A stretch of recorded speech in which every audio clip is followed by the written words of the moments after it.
Many indie games mix and match titles in an attempt to create something unique, which, I mean, great, but that sort of combining can create some mixed results, and unfortunately, Reverie Sweet As Edition is on the bad side of that mixture, as a poor adventure game that barely does anything to stand out. Before we get into the review, we'd like to thank our Patreon supporters for making this possible.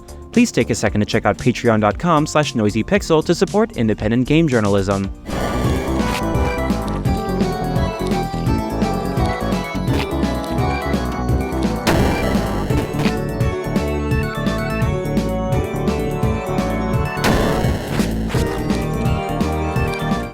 Reverie Sweet As Edition is a remaster of the original Reverie game that was originally released on PlayStation 4 and Vita. In this story, you play as Tai, a young kid who goes on a vacation to Toromi Island. But unfortunately, the island is suffering from a plague of evil spirits that refuse to know peace. And who else is better than a kid to help solve an island's problems, right? I mean, if Pokemon did it, then anything is possible. Jokes aside, there are 5 dungeons in Toromi Island in total, with the 6th that opens up after beating the game.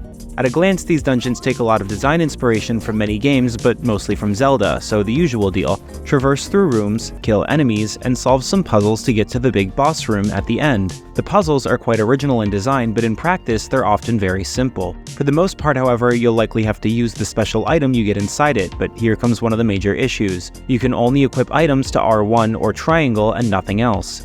This means you'll have to swap between items pretty frequently depending on the puzzle at hand, though thankfully, pressing L2 will bring up an item wheel that allows you to quickly swap out your items. Speaking of the item wheel feature, there are a number of features added to this port of Reverie, which is why it is called the Sweet As Edition. One of those additions includes a new minigame where you shoot projectiles at enemies and earn points, and the ability to run the game at 120 frames per second thanks to the added processing power. Still, the added content in the Sweet As Edition doesn't add a grand amount of hours to the gameplay. But I suppose that if you take into consideration the price and petite size, I guess it sort of makes sense. I would be amiss not to mention the elephant in the room, and that is that Reverie Sweet As Edition feels extremely out of place on the PlayStation 5. Compared to playing on the Vita's relatively small screen, playing this on a TV doesn't really bring the GBA Zelda charm that it's supposed to bring. Furthermore, the soundtrack is mostly forgettable, and the enemy variety you encounter is just really small, with recolors of the same enemy type appearing before you know it. At the end of each dungeon, you have a boss, which, similar to other puzzles, will utilize certain items. But they're incredibly easy to figure out, and even if you die, you probably just find out how to beat them without even taking damage. And the final boss? He's super easy. Far easier than the dungeon itself, in my opinion. The boss's designs do look inspired on folklore, but I wouldn't peg them as New Zealand, to be fair.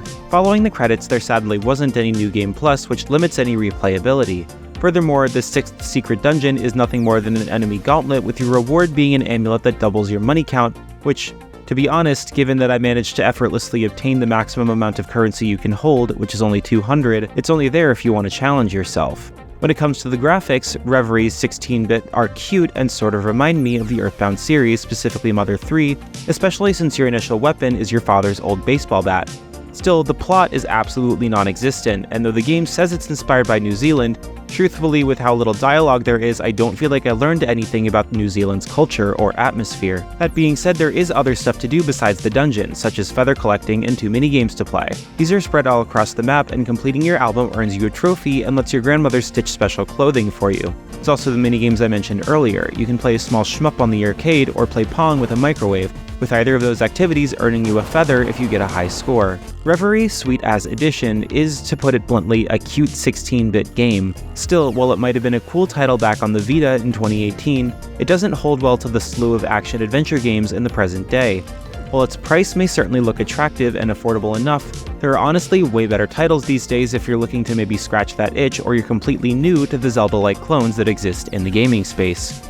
Noisy Pixel is giving Reverie Sweet As Edition a 5.5 out of 10. Thanks for watching. This video is brought to you by our supporters on Patreon. Noisy Pixel is run by a group of gamers providing independent gaming coverage through news, reviews, previews, and more. Check out our Patreon to help support our continued growth and subscribe to keep up with all of our future content.